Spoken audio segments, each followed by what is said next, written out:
What's up, everybody? Welcome to another episode of Latinos Explaining. I hope everybody is having a good day. I know this week started kind of weird.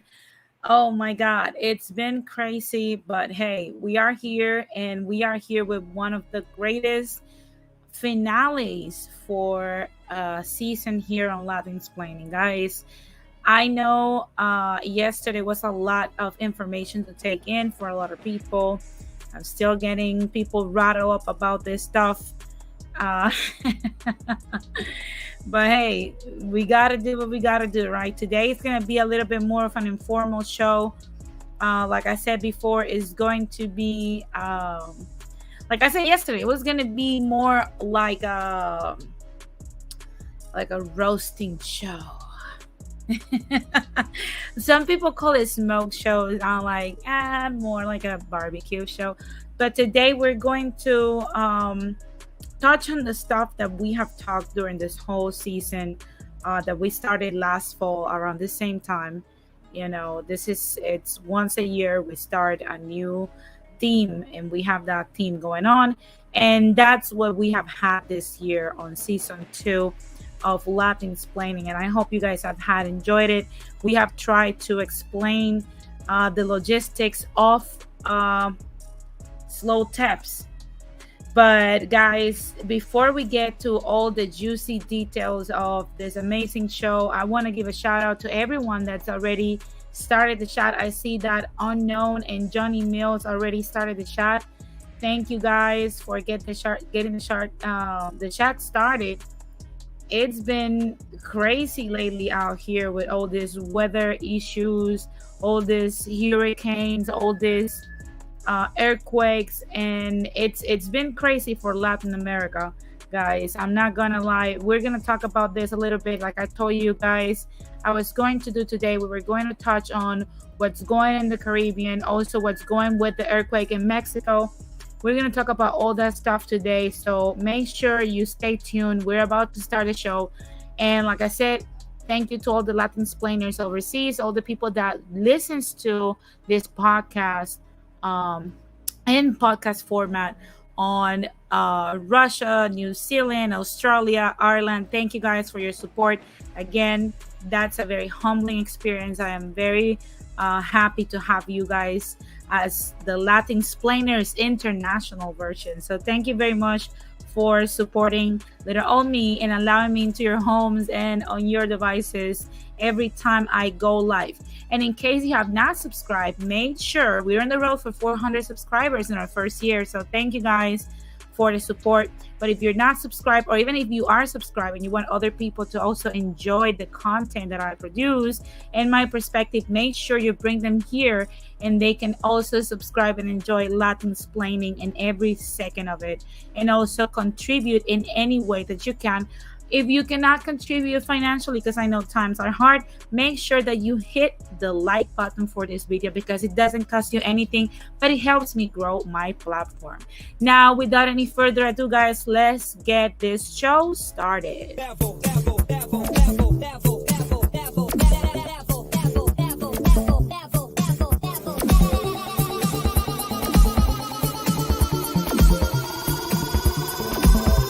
To the next level.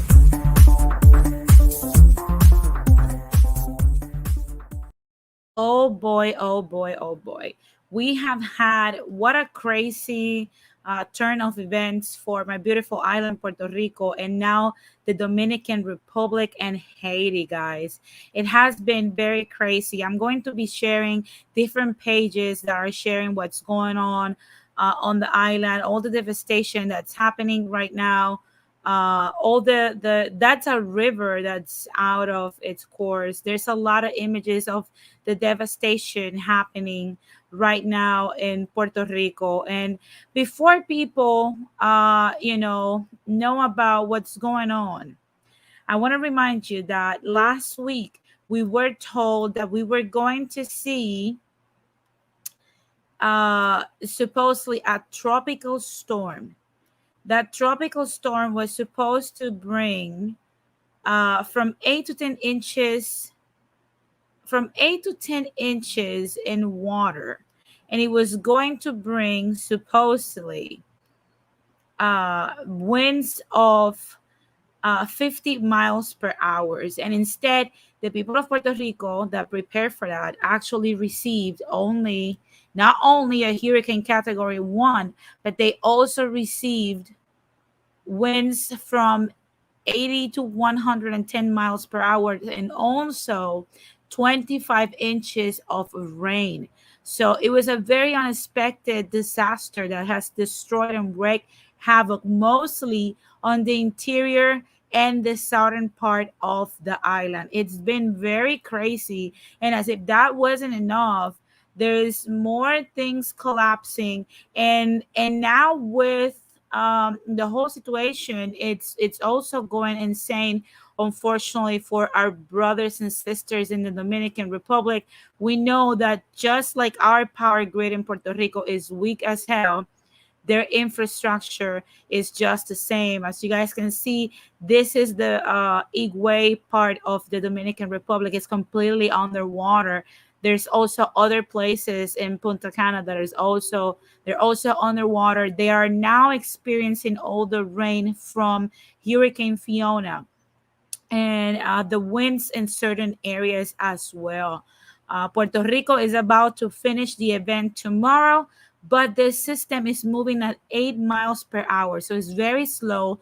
Therefore, it brings more rain and devastation than anticipated because it's not necessarily one of the biggest systems that we have seen. However, because it's so slow, the rain that it brings and all the havoc that it wreaks stays longer in place. That's why we have had so many inches of water. This is the water reserve in Coamo. It has completely overflown. This is part of the interior and southern part of Puerto Rico. It's been like this everywhere you go, especially in those areas. And I have a few stats that are coming in regarding the situation in PR right now, especially for the people in the interior part of the island. It's been crazy. I'm gonna also show some stuff while I'm talking. This is the Dominican Republic in the Punta Cana area. It's been not so good as well for them. It's been kind of crazy. I have a few stats. Like I promised yesterday, I was gonna bring more information regarding the hurricane, and this comes straight from Jorge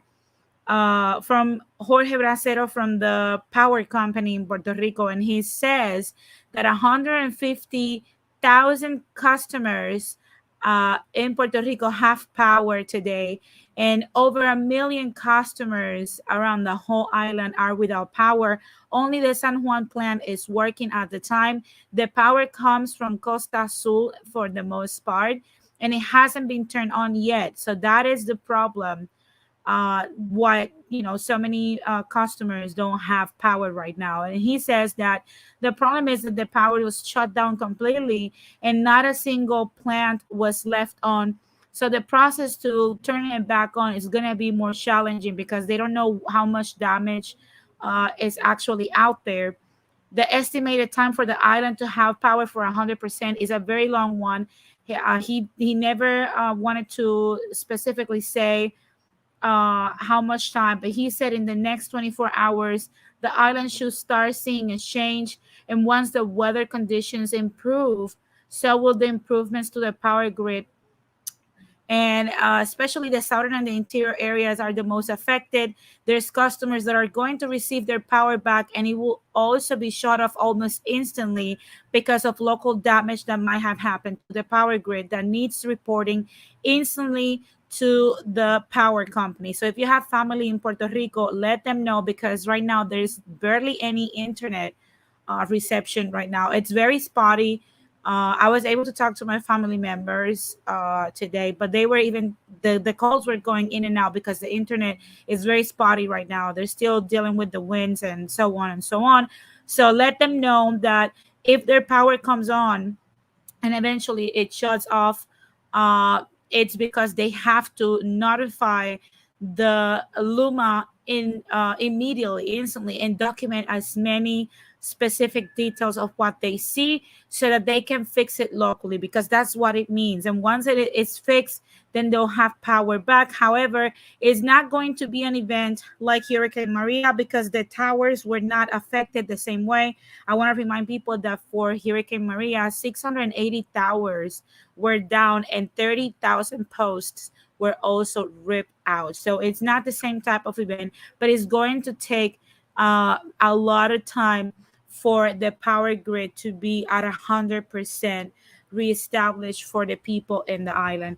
As of the Dominican Republic, they're still under this horrific event. So, of course, we don't have all the details. What we do know is that they are receiving right now close to 18 inches of water and very similar conditions as Puerto Rico has received. There's still hundreds of people being rescued by Nino Correa and his team. There's a lot of things that are happening right now.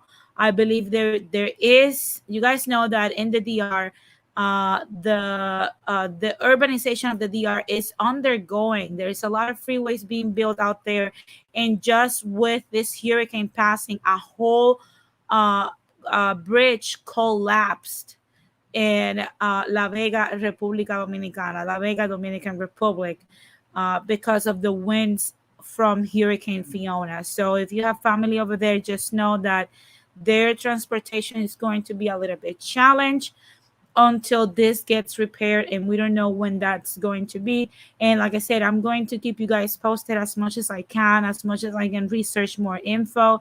But this is all I have so far regarding the devastation of Hurricane Fiona.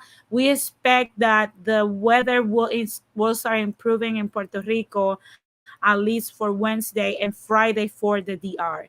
So once this happens, then we will assess the damages. And something that I want to say is Pedro Pierluisi, our stupid ass governor, always does the worst. He went out to say that we do not need humanitarian help or humanitarian aid right now, that we have enough. We don't have just one warehouse like we did for Maria. And I'm just going to put this out there. If we don't know the extent of the damage yet until the weather conditions improve by Wednesday, how can he determine if we're going to need or if we're not going to need any humanitarian aid to be sent to the island?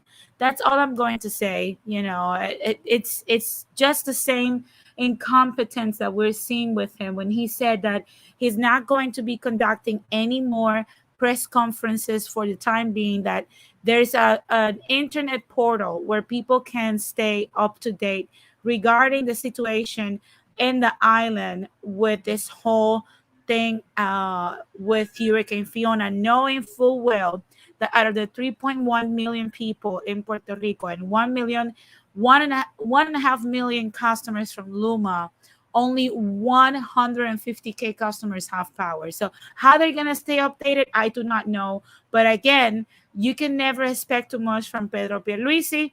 I mean, he is the most incompetent governor that I have ever seen in my lifetime.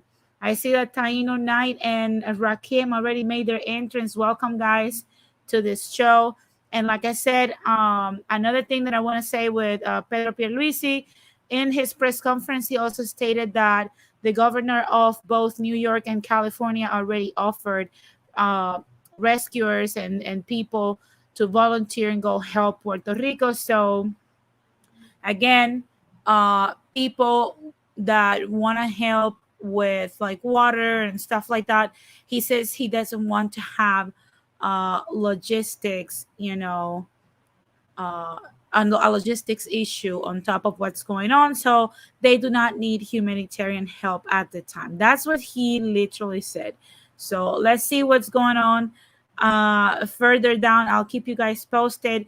And also, if I hear more stuff from the DR right now and we can get an assessment on the damages, I will let you guys know. So far, like I said, they have experienced instant floodings everywhere, and the collapse of many buildings and many roads that they have built in the recent years. So hopefully, by Friday, we get a proper assessment on the damages.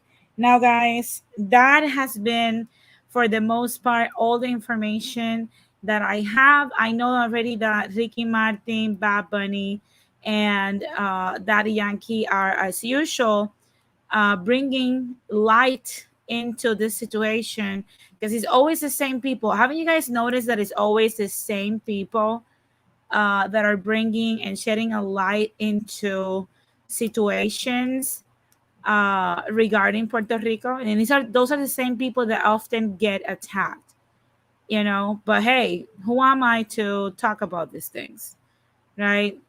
So definitely, guys,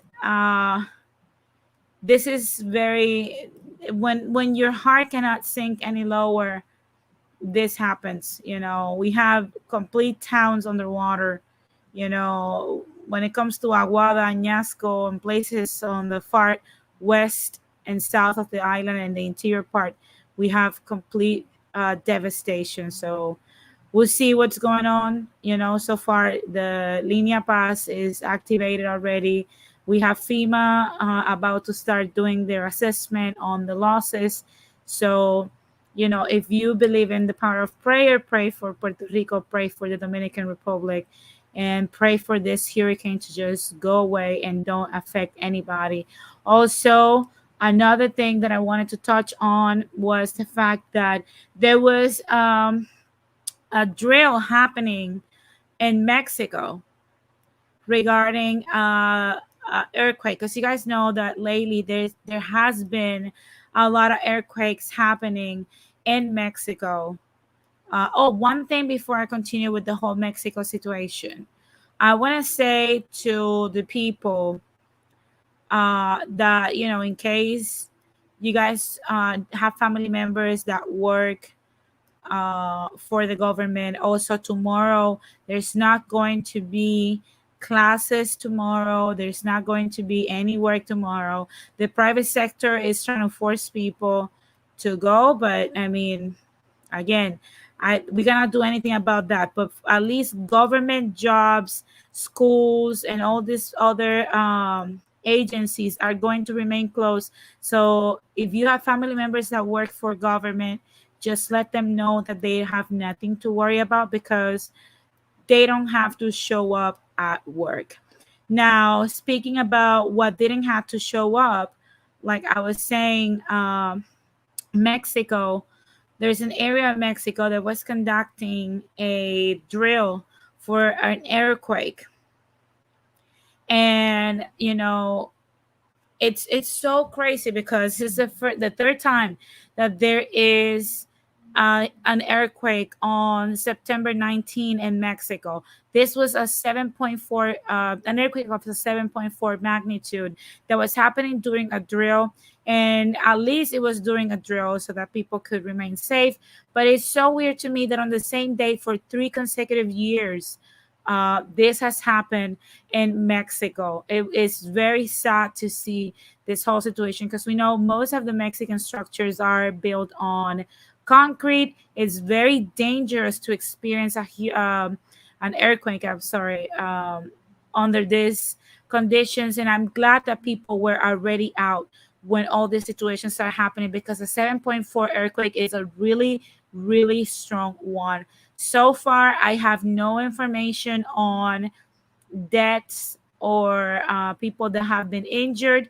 Again, when I keep you posted about the hurricane, I will touch on more about this whole thing with the earthquake that happened in Mexico.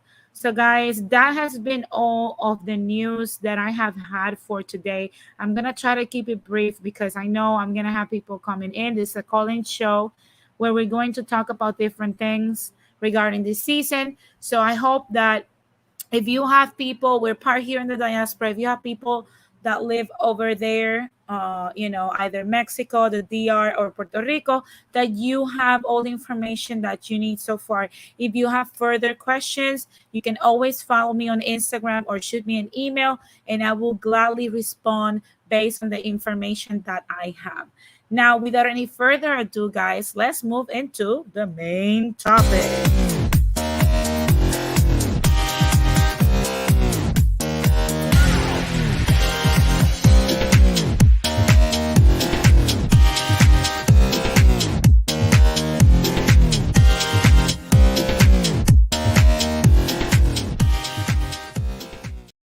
My, oh my, oh my. Well, guys, this is it. This is it. Let's bring out the little violins, you know, for the people that are gonna get offended. We know we're gonna have.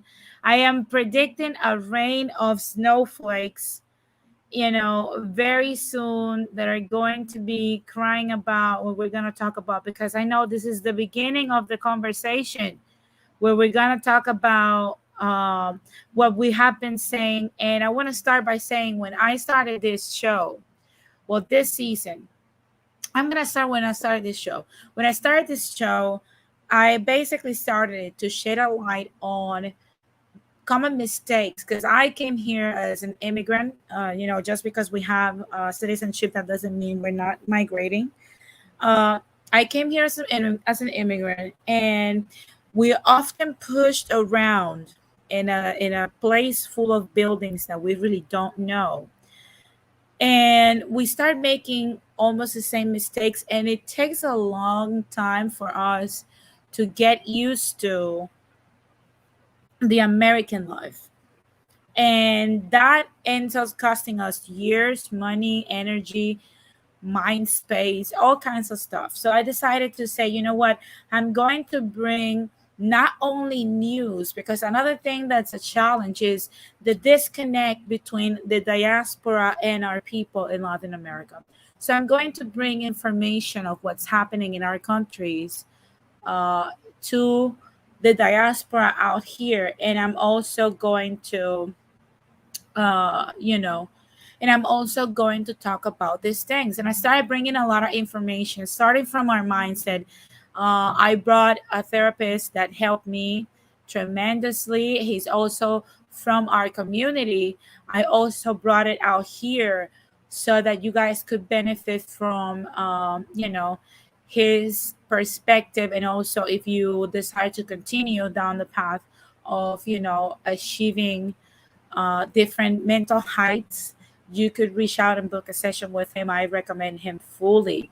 So I did several things. I brought you guys information regarding corporate America, stock market, how to start businesses, ideas on how to do, pop-up stores and stuff like that. And I received a lot of resistance. And we named that demographic the slow tips for many reasons, because one of the main reasons that I find it very funny to me is that uh, they they'd rather just make fun of or try to belittle our brothers and sisters from the African American community, rather than just to focus on the fact that we're doing even worse. And and, and I started noticing, I was like, why are we comparing ourselves to a group that's doing slightly better, not way better, but slightly better? Why we're not comparing ourselves to the Asian community, which is the dominant community in this country, and then the white community, which is the one that follows? And I started realizing that probably we felt somewhat insecure. So when I started noticing that, I also started noticing that many of the people that share these insecurities were just a select group of people, and it wasn't just all the diaspora on its own. So the more I introduced new concepts, the more I got more pushback, more personal attacks, but never people addressed, why are we at the bottom? And I started developing a concept, because I said, I know for a fact that Latinos have the capacity, just like anybody else, to reach prosperity. And We're not doing it for many reasons. And one of the reasons is because we want to adopt a victimhood mindset where we want to eternally live in there. Also, we're very destructive. And as if that wasn't enough, we do not want to separate ourselves from certain concepts, starting from the fact that I've said it many times, you need to separate from your country back at home. That's the first thing, because you're already here and you have zero connections over there, especially if you're not. I will give a pass to immigrants and first generation.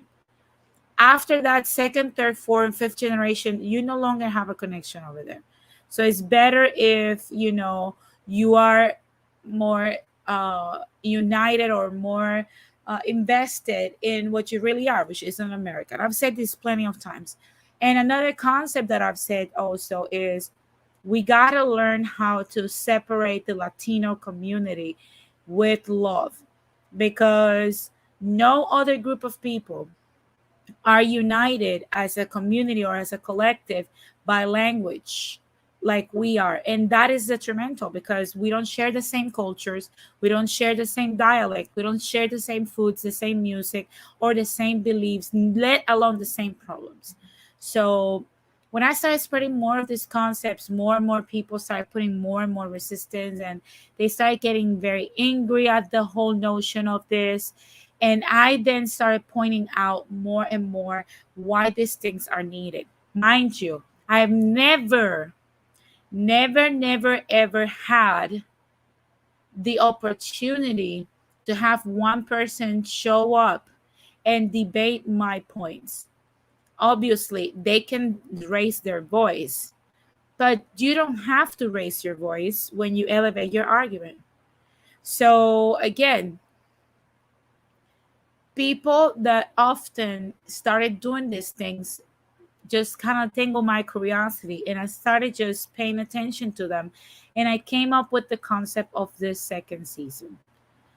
And the reason why a lot of people thought it was creepy that I used mannequins and stuff, but I'm like, look, I'm gonna tell you something. The vision and the potential that our people can have is what represents those empty suits that are mannequins.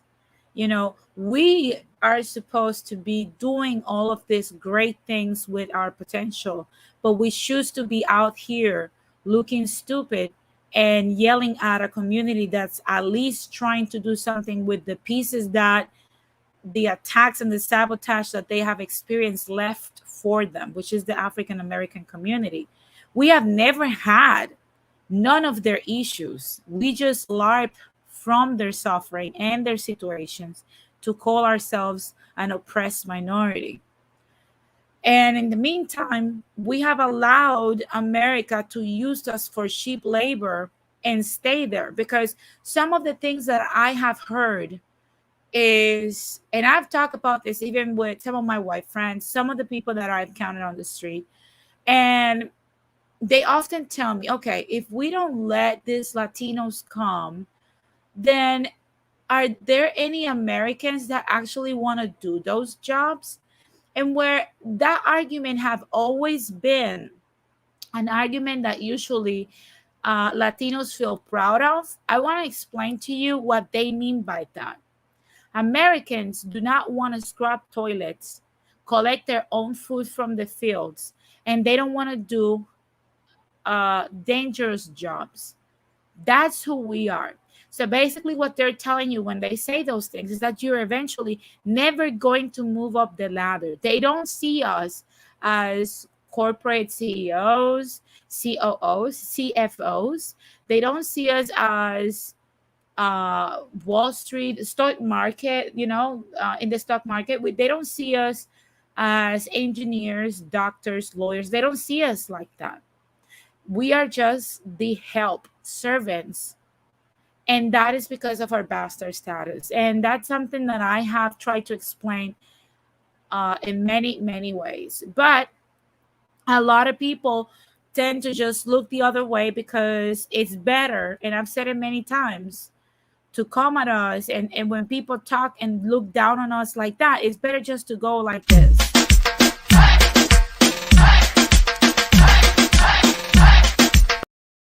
It's better to just be partying and dancing. And if somebody tries to tell us that we can do better if we just put in the work, we come at them like, that's all I got. That's literally all I got. Hey, Roy Chess, what's up? That's all I got when I started pointing out these things. And I'm telling you, season 3 is about to start. I'm going to take a week apart and I'm going to come back with season 3. Season 3 is about the structures of America. And if you cannot tolerate season 1 and 2, season 3 is going to be completely uncomfortable for you, because it's going to shed a light on many things that we do not understand. And one of the things that we do not understand is that we don't hate capitalism, we just don't know how to use it. Okay, I've heard that a lot. If you go to the first, even my first shows, you will see that there's a lot of people that hate capitalism, that hate America. They don't hate these things. They just don't know how to use them. Because if we knew how to use them, we wouldn't be complaining about these things. We wouldn't be coming here to actually make a living. And I've said this, and also I'm gonna what can I say? If another concept that I've said many times when I hear people with the whole la raza bullshit here, la raza bullshit that, the Latinos here, the Latinos there, the Hispanics and whatever, and our community and our collective, and we're gonna be this and we're gonna be that. I've been saying it for the longest time, and that's another thing that I'm gonna continue to hammer down, that concept: assimilate or go back to your country. That's just how it's gonna be. I've heard a lot of people that are like criticizing Caribbean Latinos for their assimilation, but I'm gonna tell you something. When have you heard Cuban people complaining about the same problems that we have? They're one of the most, if not the most, assimilated group inside of our community. So, and they have prospered tremendously as a bulk, in the micro and in the macro. So again, it's something that we have to start looking into. And like I said, I know that's gonna make folks uncomfortable, and but that's something we got to talk about. So you got to strip down certain things, and trust me, I've been there, because there was a time where I believed certain concepts, but then I started realizing that those concepts were not necessarily the best concepts that were going to help our collective or myself to move forward in a country that I didn't knew.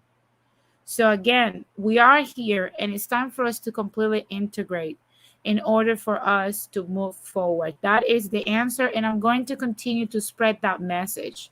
So I see that Jon Snow says, if that were true, why would all the corporations publicly profess their commitment to diversity and inclusion? Well, let me tell you something, Jon Snow. That is inclusion and diversity. Basically, the numbers don't lie. I've talked about this for the longest time. Latinos are 3.2% represented in corporations. African Americans hold 7.1% of the positions in corporations. If we go to entertainment, African Americans hold 11%, we hold 5%. So, and I can continue down that trend, because it's always going to be like that. So, to be honest with you, you don't have to have a bunch of people just because you want to profess diversity. Because let's say, for example, I'm going to profess diversity and I'm Target, right?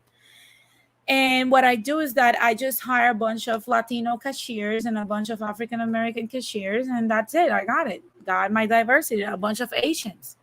I don't have to give them actually any position of power within a corporation. I just don't. Okay. And on top of that, we don't tend to be the most educated minority. Let's keep it real. We are not. Latinos are not. And it's not for the lack of intelligence. I have proof here during this season that there's a lot of boys within our community that have the capacity and the interest, okay, to study a lot of these new technologies.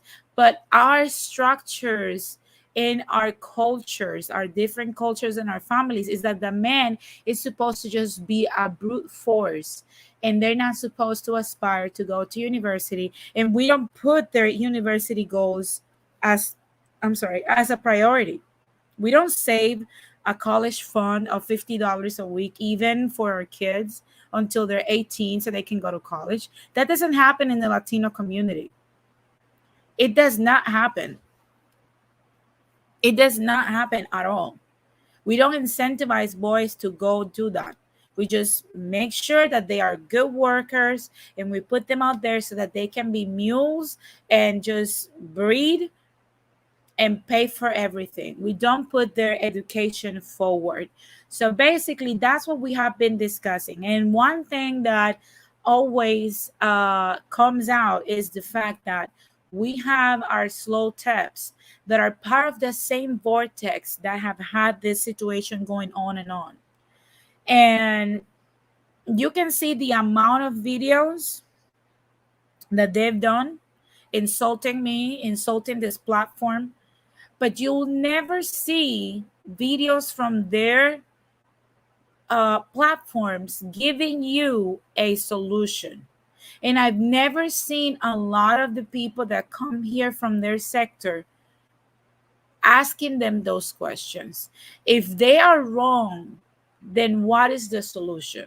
And I'm not saying you have to come to my platform. Hey, if you don't want to come, to my platform, that is completely okay. But go over there and demand from those slow tech leaders, from those people that just want to waste time talking about other people's communities.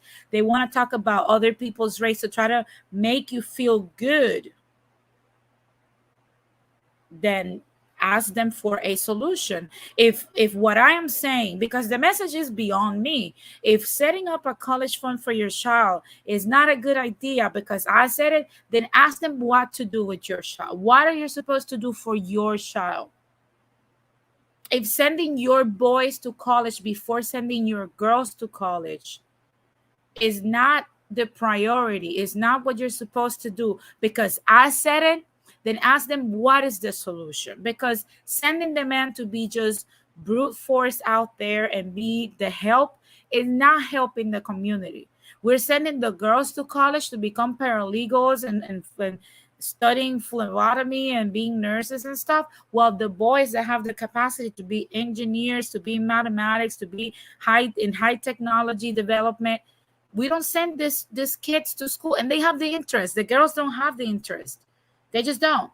I see that Roisha says, good point, Denise. Also, even when parents do set up a college fund, the parents want to dictate what the child majors in. For example, the degree must be practical. Absolutely. You got an absolute great point. It says, or the minorities, Black and Latinos, think the college degree is useless if there is not a practical job out of it. So no majoring in physics, music, philosophy, English, and so on. Absolutely. Absolutely. It's like I said, it's something that a lot of people, we want to focus on stupidity. And that's what I've seen about this whole slow tap mindset. We want to focus a lot on DNAs. I've seen, if I get $1 for every stupid ass DNA video that I've seen from these morons, I will be rich.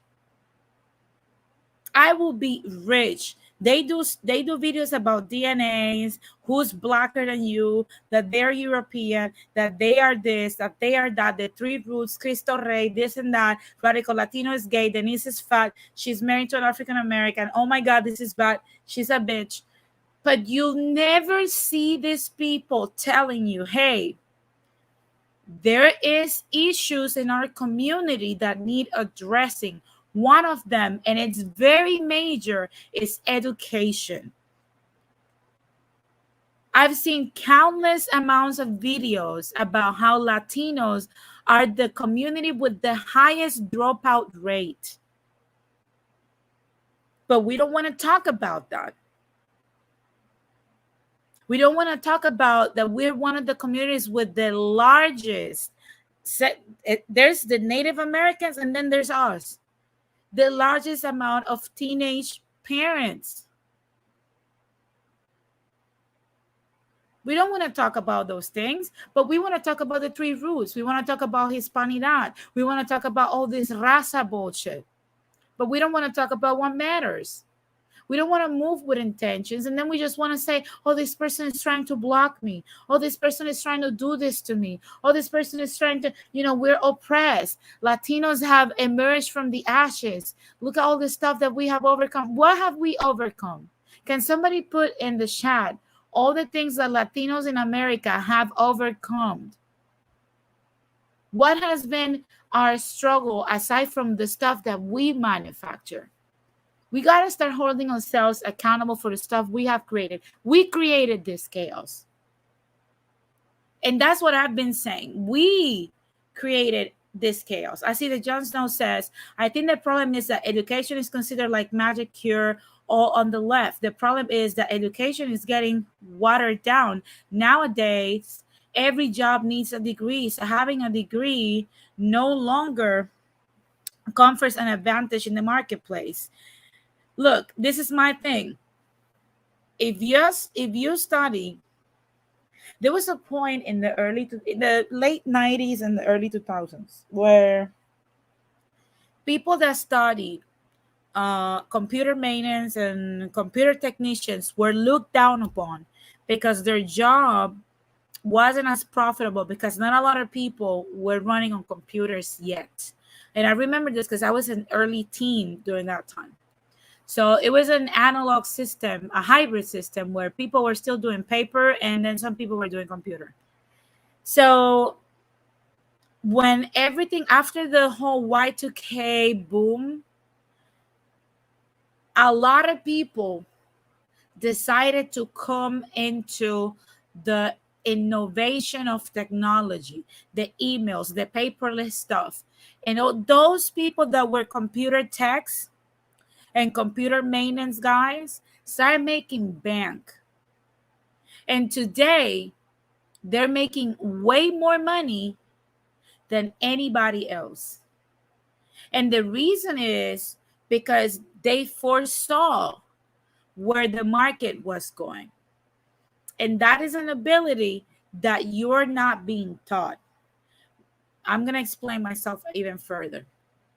We don't need more lawyers. I respect the law, but we don't need more attorneys. We don't. We don't need more nurses. We don't. All due respect, I appreciate nurses. We don't need more.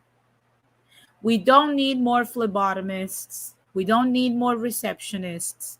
We don't need anybody else in all of these spectrums. We don't need more social workers. We don't need none of these things. And I don't know if you guys have noticed that all of these jobs that I'm describing for the most part tend to be held by, put a number one if these jobs are held by men or women. If it's a man, put a number one. If it's women, put a number two. But most of these jobs, in my opinion, are held by women. And that tells you that we're sending the wrong gender to school. Hey, T, what's up? What's up? I hope you're doing well. I hope you prep your snacks. We're sending the wrong gender to school, because when you see men going to school in all of these fields, you will see that men go for doctors, surgeons, thoracic surgeons, which are actually needed because trauma centers throughout the country are in shortage of those thoracic surgeons. But how many women want to become that? You know the amount of years that it would take for that to happen? Women don't want to put in that amount of work. Okay, that's 16 years off the rat. Literally, you have no social life. 16 years of your life going to just studying that. And a lot of money. You'll make a lot of money, but that's how it goes. So again, who wants to become a software engineer today? Women don't want to hold that title. I'll take my experience. I'm a sound engineer. There were 3 women in my class. 2 were dykes and myself. That's it. The rest was males. Women in that university, in the arts and entertainment part, they decided to go either for production or acting. None of them wanted to touch cables. None of them wanted to touch math. They didn't want to come close anything related to a studio, anything related to manipulating anything. They literally just wanted to be either producers or they wanted to be actresses. That's it. That was literally it. So it's not something that I have not lived. And even in the workplace, I've yet to meet another girl that's a sound engineer. And I know they exist, but they're very few. I've met a lot of guys, but I've yet to meet another woman that says, hey, let's just talk about audio. Let's talk about, frequencies. Let's talk about balancing a song, mixing a song, mastering a song. Let's talk about distribution. Let's talk about music business. Let's talk about record labels. I've yet to hear that. Women don't want to put in this work. And it's so sad that we're seeing our community. And I'm not saying don't send them to college. I'm just saying you got to prioritize the boys because you got to be able to afford these things. And yeah, in your generation, let's say, for example, if you start from the bottom and you have a child, you start your college fund, don't limit your kid because they're more in touch with what's coming, with what's in the future, which is what's going to make your degree more profitable, right? Because they can see what's coming. You can, but they can't. So let them explore what they want, support them in what they want to do, but then put your priority, your bigger amount of money into your boy. And eventually, when that boy makes it, he'll be able to afford send both of his kids to school, the boy and the girl. But if we don't start from somewhere, that's never going to happen. And that's it. It goes back to my point. We have all of these beliefs. We have the beliefs. We talk about the religion. We talk about, and I've been very vocal about the whole religion thing. It's very crazy to me that the very thing, the very belief system that enslaved our minds is still being observed by the Latinos today. We're the most Catholic people, the most that donate some of our money to the church. And that same church was the one church that told us that we weren't good enough and that Spain had to come in and mutilate our communities. And before people say, oh, like Spain gave me this, this, and that, then if Spain was so good, why our countries kicked them out? When you can answer that without getting emotional, then we can talk about Spain. Because our people fought Spain and kicked them out for a reason. But we want to be concentrated in that because the church tells you that chasing money is bad. Money is the root of all evil. I've heard that so much, and I've said it many, many times. Money is not the root of all evil. Greed is. We're supposed to seek money. We're not supposed to be greedy, which is stepping and killing others to get it. You're supposed to compete with others to make more money than others, not kill them for money. But we are taught that seeking money is a disease. We are taught that if somebody does something wrong to us, some magical being above the skies is going to take care of that person. When in reality, you're supposed to put in the work. We're taught all of these beliefs that are so fake, that are so non-real, that are so out of whack. And that's what has our community in the spot that it is. That's what has people in general in the spot that there is, because that doesn't only apply to Latinos, that applies to every person. That is just how it is.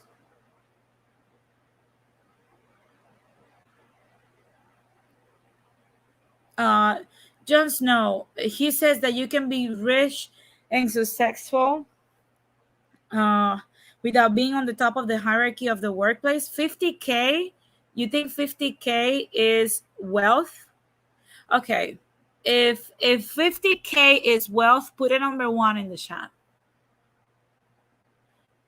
I want you to name me Jon Snow, and I'm not trying to be difficult here, but I want you to name me what city of America can you live with $50,000 a year, $50,000 a year, and make and raise a family with that. Let me know with 50K a year, because let's say that you buy yourself a condo or you lease a condo in a major city where you're going to get that job at that Google or whatever, which is New York or LA or any of these major cities. Right off the bat, on a lease for an apartment. We're talking about $36,000 of your year paycheck. It's going to go strictly to renting a space. That's it, 50K. 36,000. You're left with $14,000 to live for 12 months. That is not wealth. That is poor. You're poor. Thank you, Rakim. Yeah, you're poor. That's how it's going to be. We got to talk numbers. 70K a year. Again, after a few years, how many years are we talking about? How many years are we talking about? He says, I'm even poorer than that. Exactly my point. Because the thing is, look, the problem that we have today with our people and people in general, I'm going to talk to people in general, is that we have been taught that surviving is how you're supposed to live. You're supposed to thrive in society. You're not supposed to survive. And I include myself. I've been taught to survive, not to thrive. We've all been infected with this disease. But survive, just because you were able to pay for things and scrape here and there and work your ass off in 3, 4 jobs, that doesn't mean you're killing it. You're killing yourself, but you're not killing it because you did not succeed at the program. Ah, look at what Rakim says.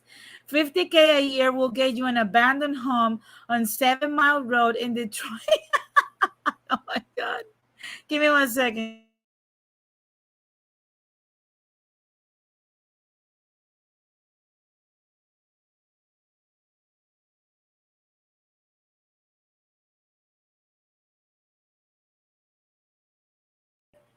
So yeah, this is not a thriving situation. And I think that's something else that we're gonna have to uh start addressing these things in the third season. We're gonna start talking numbers. How much do you need to live in New York as a single person? How much? There was a study that came out of USC, I think a month or two ago, that a single person, single young person in LA needs at least $78,000 a year to be able to afford LA, not thrive, afford LA. That's just what I'm saying. And I love that Jon Snow said this. He says, I want to do that. I'm going to get a remote job and move to the sticks and put all my money in savings. Look, Savings is not the way to go. Investing is the way to go. But I like what you said about the remote job, because I talk about that in this season too. We do. Our people did not, we don't have the skills to get remote jobs. Not enough of our people have enough skills for remote jobs. That's why Americans are paying $1,400 a month in expenses in Mexico, but earning $7,000 to $10,000 a month with the remote jobs, because they have the skills. Even in Ireland, T is telling you 50K is not a lot. No, it's not. 50K is starving wages. I'm just calling it how I see it. That's literally what it is. 36,000. Keep in mind that a loft, a studio in a decent area is already $3,000 a month. So, and that's without you owning anything, because in major cities, trust me, with 50K a year, you cannot buy a $500,000 in the ghetto, which are the prices for a city like Los Angeles. But guys, maybe there's people that want to come out here, because I've talked enough. You guys get the concept. All these beliefs, we got to let them go. Because if our communities, it looks like shit right now, we got to come to the understanding that we do not know what we're talking about. And I might be wrong. I might be, because I don't know everything. I might be wrong. But we gotta do something different, because the very definition of insanity is doing the same thing, expecting a different result. And I refuse to do the same thing over and over and over, hoping for a miracle from a non existent magical being above the skies, when I can easily take our destiny, your destiny, and my destiny, and my family's destiny into my own hands and put in the work. Let's do something about it. So I might be wrong, like I said, but this belief system that we have, we got to come to the realization. It doesn't matter how good you feel it is. It doesn't matter how people are going to hate you. It doesn't matter what your dad and your mom and your abuela and your tia says. You got to understand that if you don't let go of what you think is right, that you know it did not work for your papa ni for tu mama, if you don't let that go today, you're going to be your mom and your dad's replacement in the peasantry. And you're going to die a peasant in your mind and financially too. I'm just, again, calling it how I see it. You got to let this stuff go. You got to just let it go. It's not working. And at what time we're going to realize this? At 55, we're going to be too old for that. We're going to be too old for that. So free yourselves from that prison. It's time for us to venture into a new mindset. Hey, K-Fit, what's up? I see you here. I'm gonna open the lines, guys, because I know a lot of people have a lot to say. I'm gonna take a break, a little break. Right? I'm gonna take a little break. You guys know that, I always take a little break. I'm gonna go into intermission. Right now where I'm at, it's 7:06. I'm gonna come back at 7:11. No pun intended. I'm gonna come back at 7:11. So make sure that we take out the small violins and all this stuff for the people that are gonna cry about this show that we're gonna talk about. For the ones that get what I'm saying, thank you. Let's keep spreading the word for people to use it. For the ones that don't get it, let's just laugh at the situation, okay? Because there's nothing we can actually do. But guys, before I go into intermission, I want to remind you guys that you can now follow me on Instagram and stay connected with everything that's not only happening in Latin America, but also with a Latin diaspora and here in the United States, and hear my perspective, because sometimes there's so many things going on at once that I don't have the time to make a video every time something happens. So if you want to stay in touch with me, make sure you follow me on Instagram today. So, guys, I'm going to go on that intermission. I will talk to you in a few.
And I'm back, guys. I'm back. I'm back. I'm back. I'm back. Well, guys, again, the lines are open. Like I said, if you guys have any commentary, Oh, yes, K-Fit. It's less pressure, and not only is less pressure, because I see it's not only less pressure, it also gives me time to refresh myself, drink something, and I get to people get to use the loo, and get their snacks and everything before they come in. And if they have to get camera ready, if they want to come up, they also can do that. So guys, like I said, I already have the link in the chat. So if you guys want to share your thoughts, I'm gonna the lines are open. You can call in. What you mean you keep seeing 333 T and T? Let me know. So guys, like I was saying before, I took the break. We need to escape from this thoughts about that keep us prisoners. And I understand that a lot of people believe that, if I let go of these beliefs, then what am I supposed to believe now? And I know it's scary. Trust me, it is scary. I let go of a lot of religious beliefs. I let go of emotional beliefs that I had. I let go of financial beliefs that I had. Many different things, even social beliefs. And you got to be able to do that and evolve with times, because we all know what happens to things that remain obsolete, that they just turn into archaic and don't get better. Eventually they disappear. And that's what's going to happen when we continue to embrace this stupidity. No, Jon Snow, not the white supremacy theory, because that theory, it's called a theory for a reason. It's out there. White supremacy does exist. Now, do I believe that everything is white supremacy? No. I think you can argue white supremacy to a degree. But to be honest with you, it has to come to a point where we're held accountable for our own actions. We have to be able to do improvements. And for the people that are like, talking crap about other communities, we are not in a position to do that. We're not in a position to criticize anybody else until we do these things. And that's another thing that I'm going to put out there. The one of the concepts that we need to free ourselves from, because we often tell the African American community, the first step out of the plantation is to stop voting Democrat. We've said this many times. That's the first step out of the plantation. For Latinos, the first step out of our, imperial Spain is to start comparing yourself with other people and stop calling yourself the language that you talk about. Stop defining yourself by your language, and stop denying stuff that you don't understand. That's the first step out of the plantation. Understand that you don't know anything whatsoever. Why? Because we didn't build this country. And when I mean build, I'm not talking about physical. I'm talking about the structures and the systems of this country. We did not partake in it. So we got to abandon all of that. We don't know shit. I should put that on a t-shirt. You don't know shit. We don't know anything, guys. We don't know anything. We just don't. And we got to be able to just have the desire to free ourselves from that. Oh, we got to be for la raza if we're going to succeed. We got to be Latinos. We got to be this and that if we are going to succeed. That, to be honest, when your language has ever gave you any profit? Because I hear a lot of people, oh my god, if you're bilingual you can get so many jobs. Can people tell me what advantage do you have today with so many effing Latin speaking people out here? What advantage do we have for speaking Spanish when you kick a trash can and 50 motherfuckers that speak Spanish come out of it? It's not rare. Mandarin is rare. Russian, German, those are rare languages that you don't find every day. Spanish, come on, guys. Stop the cap. That's not an advantage no more. We got too many of us out here. So, guys, like I said, I'm going to give you guys a few more minutes before I start wrapping this up. Like I said, this is exactly the proof of what I was talking about. This is exactly what I've been saying this whole season. And when I started the season, I even said it. You're going to see slowly how all of these people that often just wanted to point out the fact that my significant other is an African American male, or they just wanted to talk about how I'm fat. They just wanted to talk about myself and how I'm a bitch and how I'm this and that. You're going to notice how all of these people do not have any argument that what I am saying is true. Now I see that Rakim is here. What's up, Rakim? What's up? Shout out to my sister Denise Gonzalez. Currently, I'm What's up? working What's up? right now. I just wanted to come in and show some support and chime into a little bit of the subject matter of the live stream. You sound a little bit low. Sorry about that. I'm currently Oh, okay. working. I just wanted to come in and show some support, chime into a little bit of the subject matter that you got going on the live stream tonight. Thank you very much. So, what's your take on this? What do you think about the belief system that keeps us prisoners that I have broken down throughout this whole season?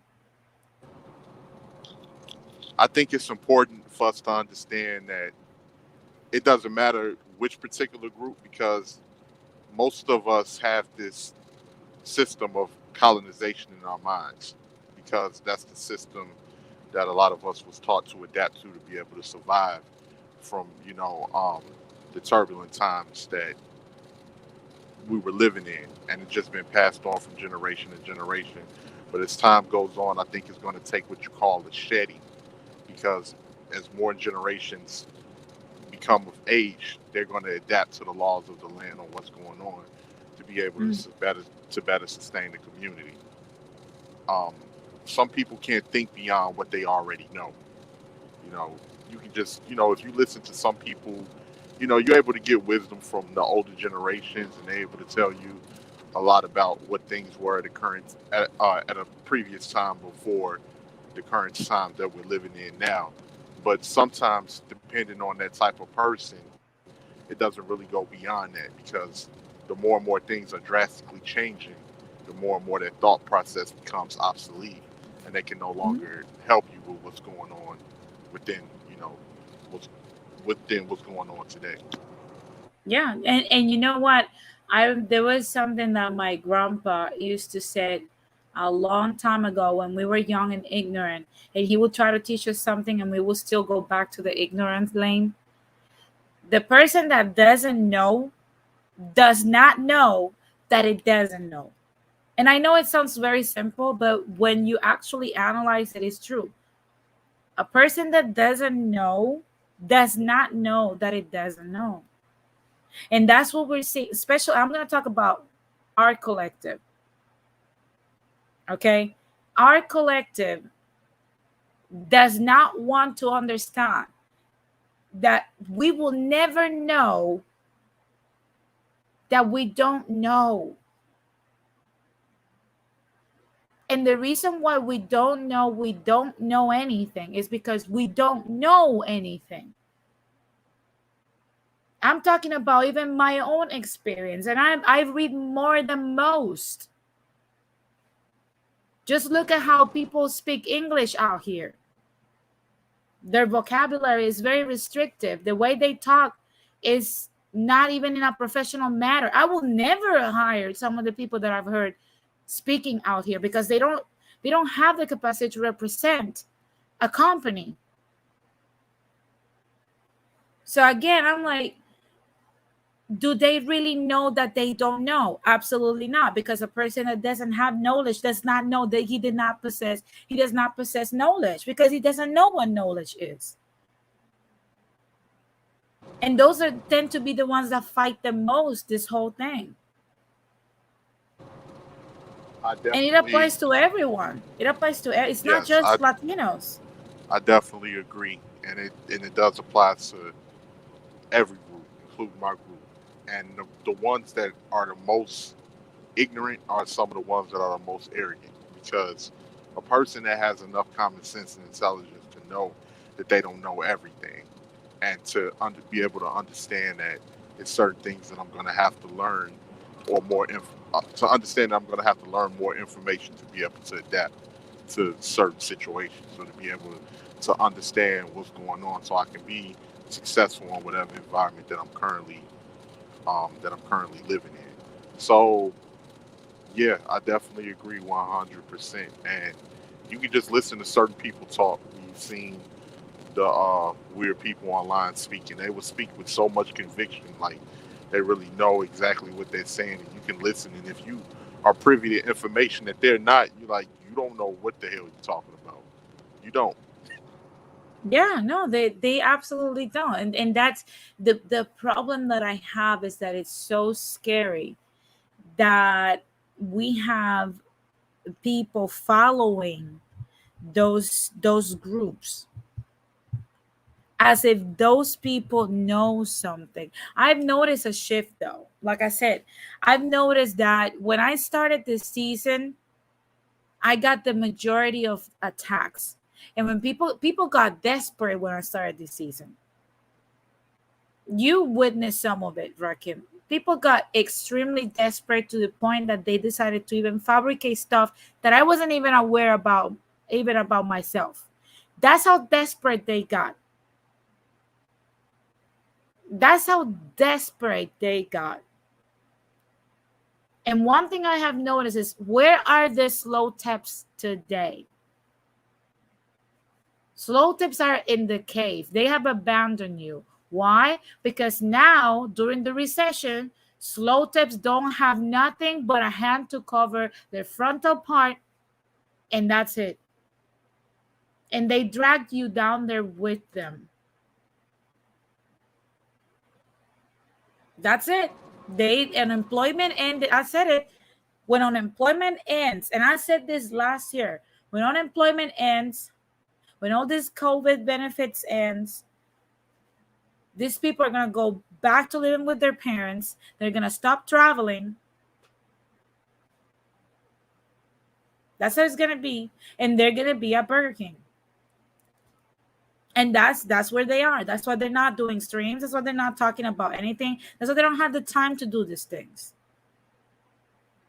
That's how it is. Absolutely.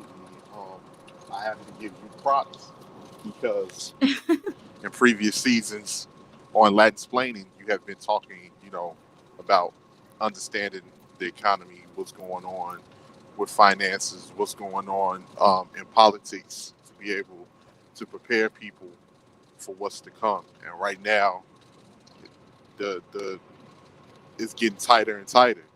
Yeah. That rope around people's waists is getting real tight, Yeah. and a lot of people don't know what they're going to do. A lot of people are being evicted out of their homes.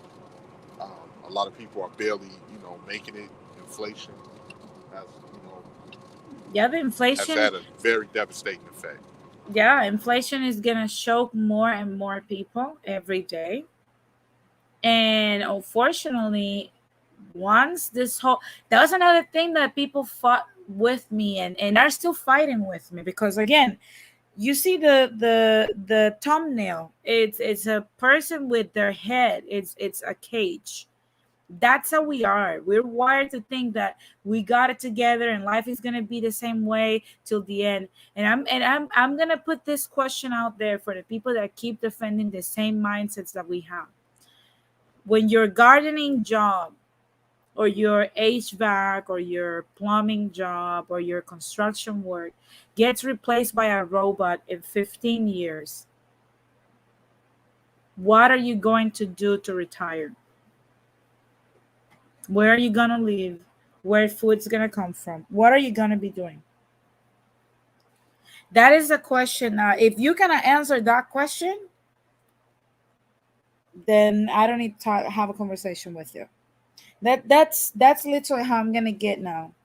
If you cannot answer that question, That's how it's gonna be. All right, I can't have the conversation with a person that doesn't have a plan. When all these things start happening, what are you going to do to earn a living? And they're coming. They are coming. We're getting replaced with self-driving cars, with robots being waitresses, with printing houses, printing plumbing, printing everything, and self-gardening machines. So again, what are we gonna do? You get my point? What are we gonna do? Well, I definitely don't think there definitely is some truth to that, but I do believe that if everything is placed with automotive, who's going to buy it if no one has the money to work? No, automotives are going to become a luxury. I don't know if you've noticed that a lot of cars have gotten EVs have gotten more expensive. And one thing that people don't understand, that's another thing. EVs have shelf lives. Once that battery dies, it's more expensive to replace that battery on your vehicle than actually buying a new vehicle. So when you're not able to make the same amount of money to afford a vehicle, there's going to be something left for you. I don't know if you guys have noticed that in almost every major city, the public transportation is expanding around you. And you haven't noticed, but it has been happening. Railroads are being built, trains are being expanded to different routes. There's more buses out there depending on hydrogen and other things. Have you guys noticed this? Because I've noticed that. Yes, I've definitely noticed that. So that's where we're going. It's the same thing with farming. Farming is being decimated right now in agriculture because eventually we're going to have to eat bugs. I don't want to eat bugs and I refuse to eat them, but it's going to be very expensive to eat meat. That's where we're going right now. People are not reading these things because we want to fight. We want to fight Denise. We want to fight what she's saying. We want to fight. She's not right because we want to fight these concepts. And then we get slapped in the face with them, literally, I talk about automation and robotics, and the next day, I have the proof on my Instagram and here. The very next day that I talk about the ending of retail, Elon Musk announces the Tesla robot that's going to be released. That's going to be able to perform boring chores around your house for you. And people were still telling me on that stream that I was full of shit. And I was like, look, for the people that keep saying that, oh, construction jobs, the printing of the houses is happening in Mexico. It's Latin America, the testing tube for these things. How can you not see it? It's on our nose. It's coming for your job.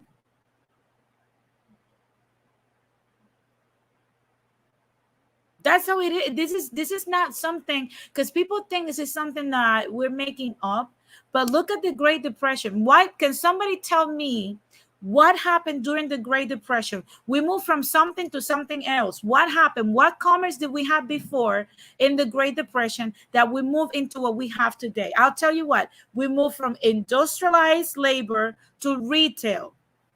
That's how it was. And the same thing happened. The economy collapsed. People lost their jobs. Wall Street went to shit. Everything went down the toilet. People that kept fighting this concept starved to death. People that did not acquire the retail knowledge starved to death. That's what happened during the Great Depression. Look it up yourself. Look it up yourself. You know who made money? The motherfucker that said, I'm going to create a beer that's cheap. It's called Modelo. It was created in 1929. He made money because he adapted to retail. You got to adapt. You can't fight me because you don't like what I'm saying or because it hurts you or if because it's talking about something you do. Yeah, you might be into the construction business or the gardening business or the painting business, but I'm telling you that at some point you're not going to have a job, and it's better for you to accept that notion than to fight me. Important thing is for people to understand, even if it's a situation where those jobs will exist, it's a strong possibility that things can, those job opportunities can get smaller and smaller Mhm. as time goes on. Absolutely. Hey, Art, how are you? It's nice to have you here. So yeah, I don't understand this whole why so much resistance. But then again, like I said, is a prison that we design with our own belief systems that we have either inherited from our parents and we have so much fear to abandon, or it's something that we have created because we don't believe we can do certain things. We have small concepts and crooked concepts about ourselves. So that's what's happening. I definitely, I can definitely understand that. And the fact of the matter is that the environment is changing, the landscape of things is changing at such a rapid pace that I don't think some people can keep up. Because, if it's a situation where you're very prideful and arrogant in your way of thinking, then, a lot of this information that's being put out there and, having to adapt at such a rapid pace, that can be overwhelming to some people who don't have the, the thought process or the comprehension to really understand what's going on and how can it affect them in the long run. Yeah, it's you know how in every this technologic movies that often show these utopias where everything is like very everything is in charge of robots and machinery and computers and whatever, and there's always a dirty resistance underground. I've said it a few times. They show white folks in the resistance, but it's not going to be white folks. It's going to be Latinos. I firmly believe it's going to be Latinos down there eating arroz, tacos, bacalaito, mofongo down there listening to merengue, all dirty in the resistance down there on the ground, because we don't want to listen. Now, if you look at the chat alone, you will see that's a representation of what's out here. This is a representation. You have a very small minority of people within our group that actually understands what I'm talking about. I'm saying, yeah, we do have to adapt, we do have to assimilate, we have to advance now before it's too late. And you have a group, a majority of group that are basically trying to hold on for little, little hope that because today something is paying money, it's going to pay money for 50 years. It's not true. If you're under 38, your job would you won't be able to retire on your job. I'm just keeping it real, man. Yeah, I can definitely agree with that because currently, even on my job right now, the 401k, it's only a fraction of what it once was. Yeah. And I've been, encouraged to save and save and keep saving because by the time that it's time for me to retire, well, I may not still be with the same company I'm with, but I won't be getting anything uh, pretty much that's worth what I'll need to be able to, survive on in my older age from my 401k. Not like the previous workers who have been able to, extract, the resources that they need from the 401ks in, previous times. Yeah, it's kind of like the college scam situation that many people talk about. I believe that unless you're going for science, technology, engineering, mathematics, then don't go to school. Just don't. Because like I said, we don't need more attorneys. We don't need more social workers. We don't need more nurses. We don't need these things. We just don't. We honestly don't. And the return on investment. Okay, because let me explain something. If you go back to the baby boomer era, they were the first one that were heavily promoted to go to college and expected to go to college in large numbers. If we go back to the baby boomer era, a lot of them went to school for all of these jobs and it worked for them. Most of them are making great amounts of money. And at that time, that was really good because homes weren't as expensive, life wasn't as expensive. So they had a very comfortable room, a comfortable ratio among, you know, the price, the cost of living versus their salary. So they thought the rest of the people, they serve as an example. Or if you go to school, this is all the things you can have. That stopped happening because so many people, so many millions and millions and millions of people went to school for the same things. So what happens when there's more product than the demand? Again, let's go back to the Great Depression. What happened in the Great Depression? Well, in the 1920s, it's called the Roaring 20s because during the 20s, there was a producing of goods, and people spend so much money because they just came out of a pandemic. They were inside, they saw so much anxiety, they saw so much death with the Spanish flu, they just came out of war, so they spent a lot of all that money in all those unnecessary goods. Companies continue to produce those goods in large numbers, right? So when money started becoming more scarce, companies collapsed because they created more goods than what they could sell. And that's when they started going into red. And that's what happened with the whole college system when it comes to stuff that is not useful today. You know?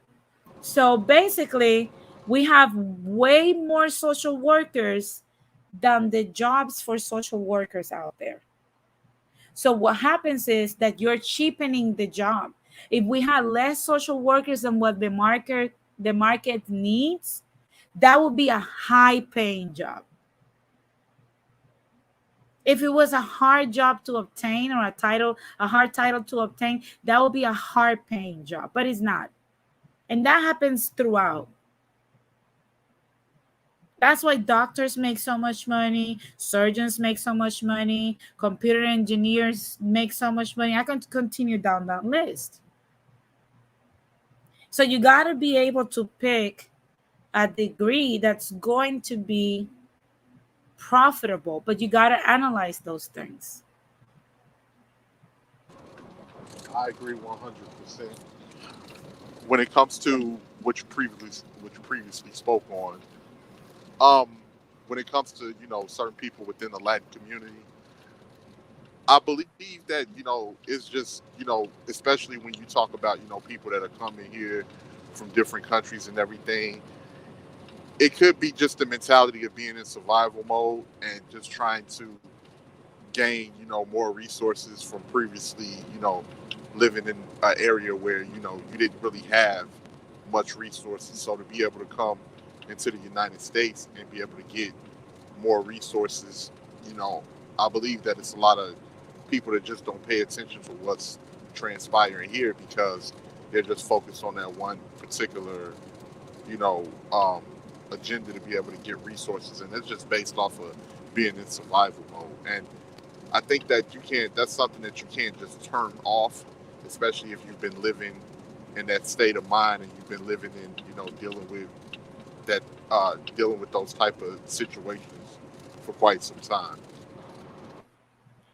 Yeah, I agree 100%. And that's another thing that I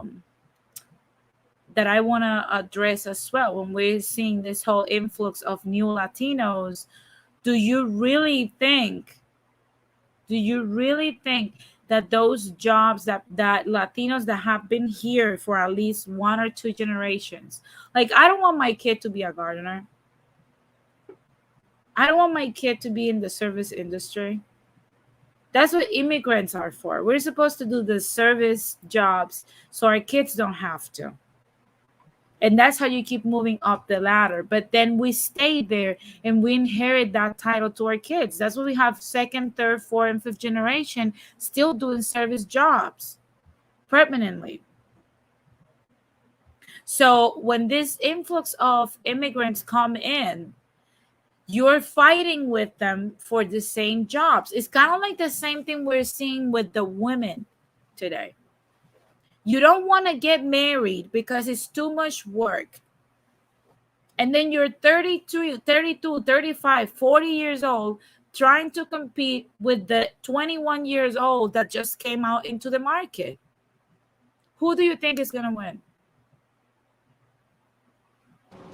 Well, we know the answer to that, Yeah, and the 21-year-olds. It's the same thing with the immigrants, because the immigrants are going to be willing to do more than you. You're always going to lose.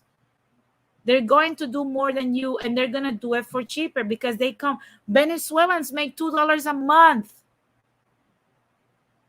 If you give them $800 a month, you don't think they're going to take that? And you're out. You're no longer a worker. You're unemployed, homeless person on the street. And what you're going to do? Shoot every immigrant that comes here? You can do that.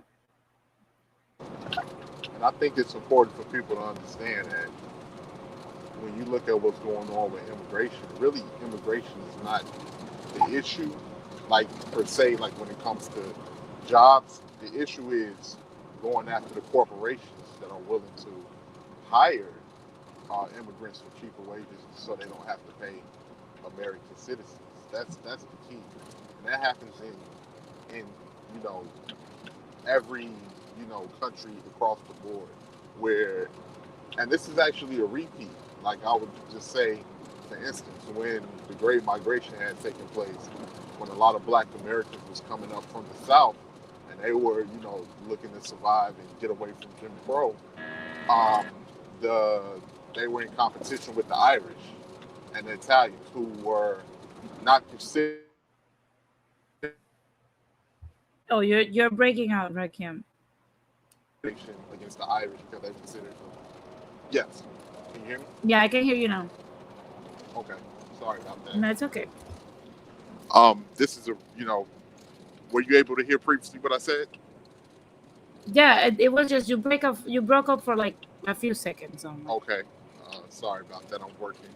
Um, so, the blacks that came up from the South during the Great Migration into the northern cities was in direct competition with the Irish, and it created a lot of tension because these black people was in the same predicament that a lot of immigrants are in today.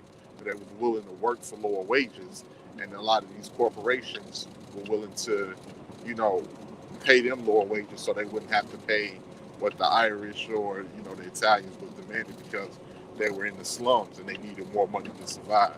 So that created tension, and it became race riots and various things like that. So I think it's important for people to understand when it comes to what's going on. You can't blame a person for trying to survive, but what you can do is go after the corporations that don't want to pay American, they don't want to pay citizens for the labor that they're contributing to the corporation. Yeah, no. But look, I'm gonna say this. That's never going to stop. Corporate, because the problem is, we could go after the corporations, but those corporations pay our politicians, and that's the way America works. The only thing we can do is become those corporations and employ the immigrants. That's the only solution that I see. Or move up the ladder and let the immigrants do the gardening, the construction, the scrubbing toilet, and when those jobs disappear, then they'll go back to their respective countries. That's what I'm gonna. That's literally what I'm gonna say. Look at Jon Snow. Denise, immigrants push down wages. Keep voting Democrat, Denise. When have I ever voted Democrat? I want you to let me know, when have I ever voted Democrat? When have I ever even promoted a Democratic candidate. I want you to point that out, because this is the mindset that I have with people. And the fact that you cannot say voting Democrat or Republican, because if you think Republicans are the solutions to Democrats, you are out of your freaking mind. You're out of your mind if you think Republicans are not Democrats on steroids. Lord, have mercy. We're talking about an oligarchy. That means that everyone is on it. Everyone is on it. You don't think these people get paid by the same? You think Goldman Sachs doesn't pay both parties? That Raytheon doesn't pay both parties? That Pfizer doesn't pay both parties? Shall I remind people that the vaccine was developed under Donald Trump's administration by Pfizer? That's the thing with people. This is not a thing about parties and, oh, keep voting for. You don't even know what I voted for. Did you vote Republican? Did you vote for the Green Party? Did you vote for an independent person?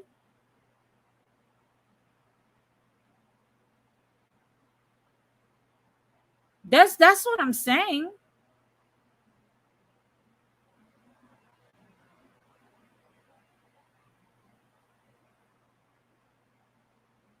And yes, immigrants do cheapen labor. They do. They affect the country. Let's just keep it real.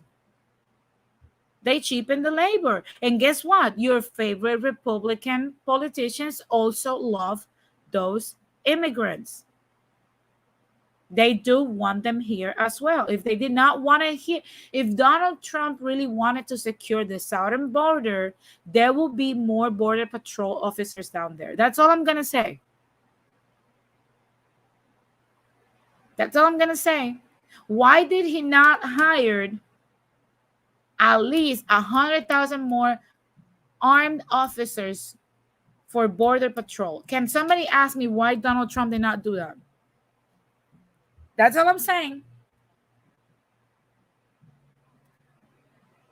Why Donald Trump deported less immigrants than any other president and than any of Obama's terms? Why he deported less immigrants? If you think both parties don't profit from this, you are out of your freaking mind, mate.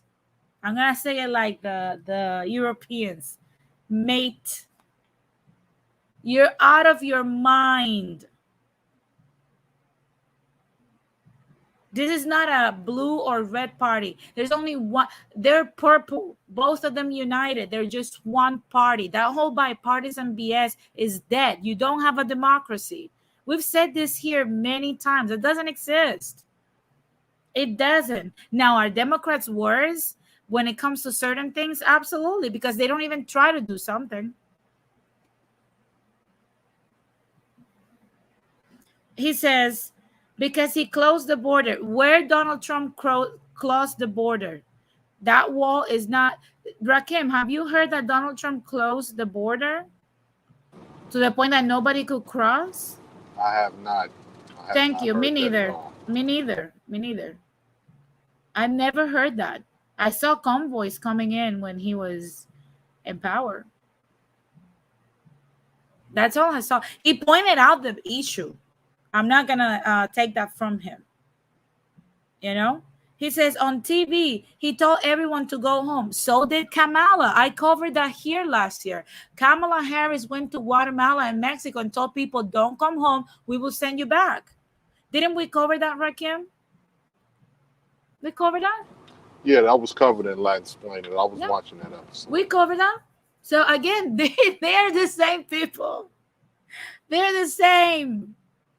Come on now. Come on now. I see that Roysha says America has never been fully democratic at any point in history. Agreed. America is a mix of monarchy and a republic. I agree 1,000%. And now it's an oligarchy. Rakim calls it a plutocracy. Nah, Absolutely. I yeah, believe it's a it's plutocracy. It's ran on money. You can get whatever you want done here, but you just have to be able to have the money to be able to get it done. You know, yeah, everybody's palms need to be greased for you to get things taken care of here. yeah, yeah. Here it's this is a mess. This is a mess. And again, this is the fact that we're even having to address this whole thing. It's what keeps the problem happening.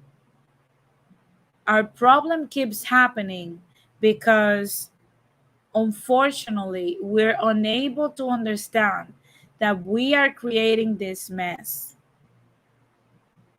that we need to put ourselves out of this. I see that Rocha says, I will add this, and every country is about how the elites want to live. Forget the others. Yeah, it has always been like that. I've been telling people all the time, America in history right now as an empire, because I see America as an empire, is like Russia in the 1890s.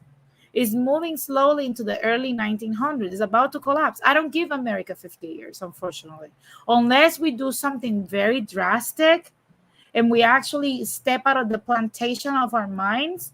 America doesn't have 50 years. That's all I'm saying. That's literally all I am saying. Look at Jon Snow. You can false equivalence all you like, but it sounds absurd. The Republicans are obviously better on immigration. Then why Ron DeSantis still has the dry food, wet food policy over there for Cubans? Answer me that. Why Ron DeSantis still has the wet food, dry food policy in Florida? If he's tough, like he says, tough on immigration, because it sounds to me like he's just bouncing out the Venezuelans. Nobody wants the Venezuelans, by the way. Not Chile, not Colombia, no Ecuador, not the US, no Mexico. No one wants the Venezuelans. Yeah, certain types of immigration, but it's all right for the Ukrainians to come over. Yeah, that's what I'm saying. Like that is so much BS. It's so much that's that it goes back to the fact that we are programmed to be either left or right, and we love being in a cult. If you're not in the Democratic Blue Zombie Army that will defend the fact that we all know Joe Biden is demented, but we all want to act like he's not. I don't know why people want to act like he's not demented. He has dementia. Come on. And then we don't want to act like Republicans are just as bad. It's just that they are a little bit slightly more competent because Democrats have turned so incompetent that now Republicans look semi-competent. It's not that they got better.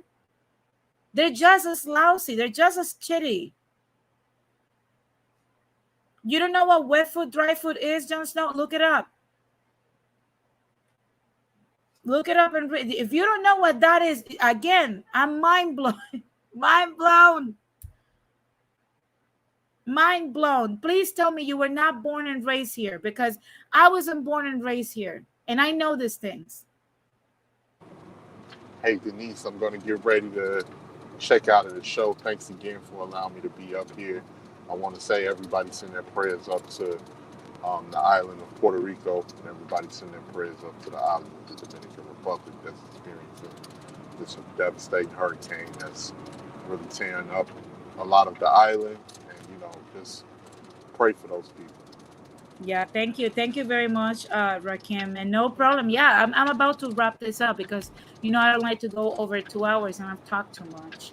So thank you for tuning in, Rakim, and give everyone your perspective on that. Be safe out there, okay? Thank you very much. And thank you No once again problem. for allowing me to be up. Okay, take care. Bye bye. So, guys, again, these are the things that we want to focus on fighting instead of just acknowledging the fact. And I'm gonna close with this. We need to educate ourselves better. I don't care if it costs too much, if you're going to get into debt. I don't care that you're going to get a student loan. I don't care. You gotta educate yourself better. And it has to be something that is going to have a good return on investment. That is the first thing that you got to do to step out of that cage, that mental cage that Latinos have been living for decades. The second one is, you can talk about religion all you want. All you want, you can talk about religion. But religion won't save you. And I know a lot of people will say, yeah, it changed my life, blah, blah, blah. None of those people that depend on the intervention of Christ to get stuff done, none of them actually live a life where they thrive, they survive. That's the second. I'm not saying you cannot have a spiritual system. What I'm saying is, like, stop basing your life on that divine intervention. And the third one, and most important, is we don't know anything. We don't know absolutely anything, and we have to get stuff together.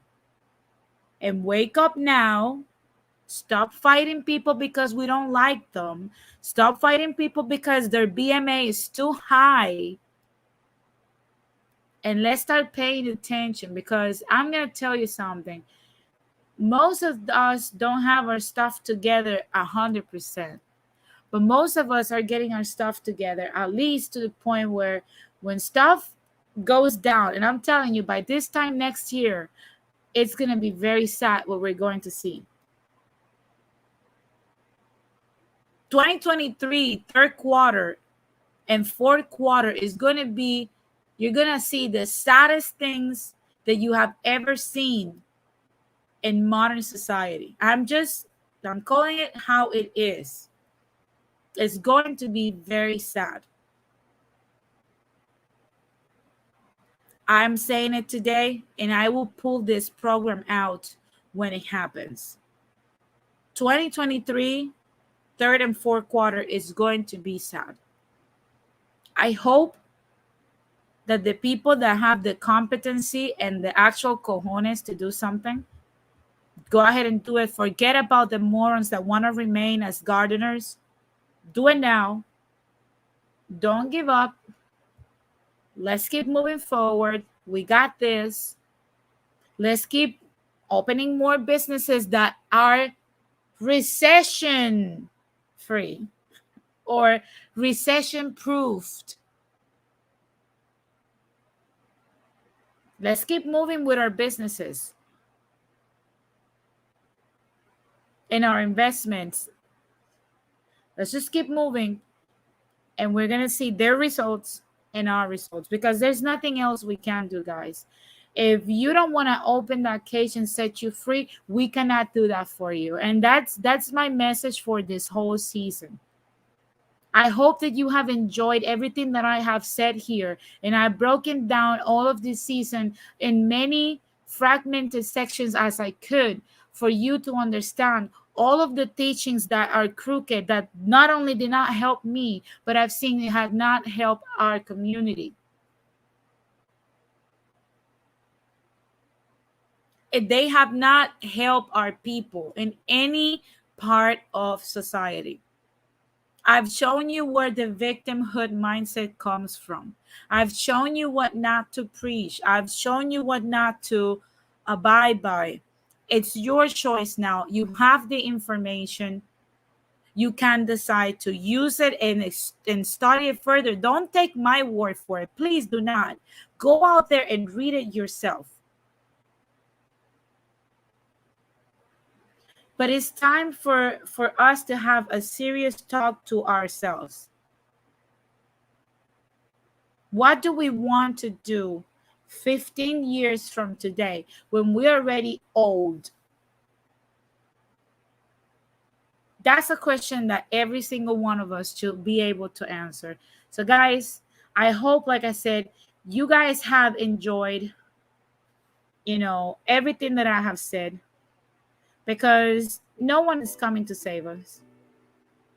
No one is coming to save our community. No one is coming to show us what to do. The educational system is not going to take care of us. It's literally not. It has never showed people anything, because free stuff, there's no such thing as free stuff. Schools teach you how to be the future employees and servers. So, like I said, I hope that you break out of that cosmic egg, that mental cage, and free yourself into everything that you think you can do. And it's something that I read the other day. The difference, the space between your dreams and reality is action. And I hope that everyone takes that to heart and makes it happen. Today is Monday. It's time for people to, I don't know, put in the work. We still have the rest of the week. It's time to be productive. You guys know that Wednesday we're going to have another show in Spanish. I hope that you guys enjoy it. For the ones that speak Spanish, the ones that don't, it's all good. And like I said, let's get it done. Forget about the rest. Don't let people ghetto guilt you into staying at a level that it feels uncomfortable, simply because going against the rest of the people is to the rest of the people doesn't make sense. And with that, guys, that has been all for today. Like I said, thank you guys for your support. Latin Splainers.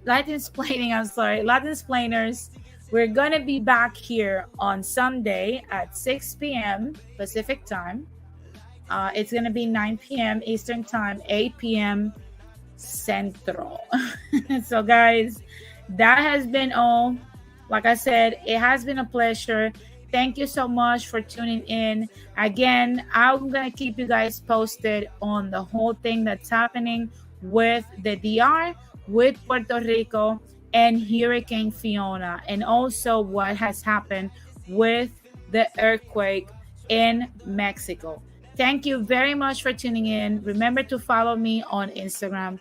Remember, if you have any questions, to email me or send me a message through Instagram, and I will respond to it shortly. So once again, thank you very much for tuning in, guys. It was a pleasure to be here. We're gonna come this Sunday with a free spirited topic. So, because we're gonna start a new season in 2 weeks. So see you guys later. Peace.